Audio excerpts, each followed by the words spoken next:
guys, ilagay ko na tong ampalaya. Yan.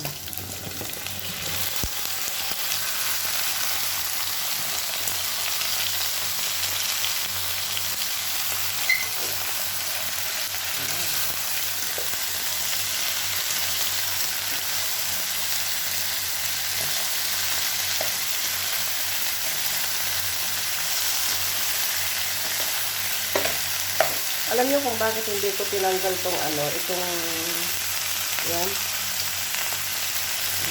Itong buto ng ampalaya na ayan, mga bata pa. Kasi may benefits yan, yung sa cancer. Kainin mo lang yan.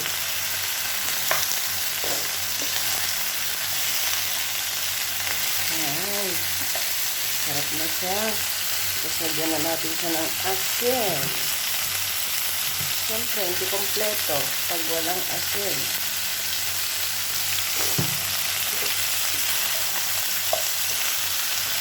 Ayan. Ayan na guys, ang kabuuan ng aking niluto. Ayan. Simpleng pagluluto lang yan. Balon-balunan at ampalaya.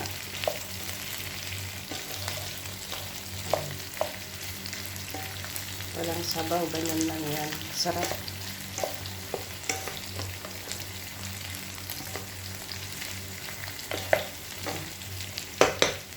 Salamat guys.